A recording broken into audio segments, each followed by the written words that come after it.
January 31st, 2002. Texas man Robert Roberson rushed his daughter Nikki to the hospital where she was pronounced dead the next day. Now 22 years later, Roberson is set to be executed for the murder of his daughter. But did he do it? Roberson, multiple medical experts, and even the detective who prosecuted him all say no. That night, medical staff reported Nikki to have died from trauma to the head, caused by the phenomenon known as shaken baby syndrome. Bleeding behind the eyes, bleeding on the brain, and swelling on the brain. The three signs together were seen as definitive proof of shaken baby syndrome. Nikki displayed all three, which was enough for local police, including Detective Brian Wharton, to arrest Roberson for abuse and murder. Fast forward a year later, and Roberson was convicted and sentenced to death. Since 2002, however, the way that shaken baby syndrome has been diagnosed has changed significantly, and the case of Roberson has been re-examined with many new details coming out. Then it was seen as almost a magical formula. You don't need to look at anything else. You can assume abuse occurred in the form of violent shaking. There was this tragic death of a chronically ill child. The doctors missed the fact she had a severe, life-threatening pneumonia. Dr. Francis Green, an expert in lung pathology, reviewed Nikki's medical history and lung tissue.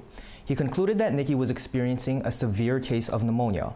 Nikki's medical records also indicated she had multiple visits to the hospital before her death, experiencing difficulty breathing and fevers as high as 104 degrees. Multiple other post-mortem reports show that Nikki had levels of the drug promethazine in her system, a drug no longer prescribed to children that doctors believe could have played a role in her death.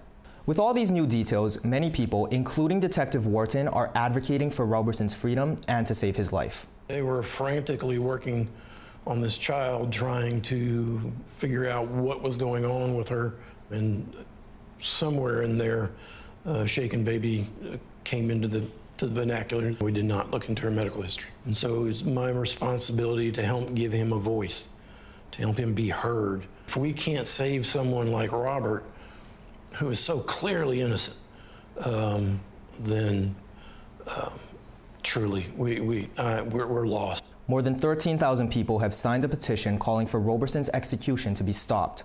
Roberson's last hope is Texas Governor Greg Abbott intervening. Governor Abbott, I did not do this, and I'm just hoping, praying that you do the right thing. I'm not ready because I don't think I should be executed when I'm innocent. Attorneys for Roberson lost one of his final appeals on Friday. His execution is still set for October 17th, just 3 days away. With Duck TV News, I'm Nathan Shinagawa.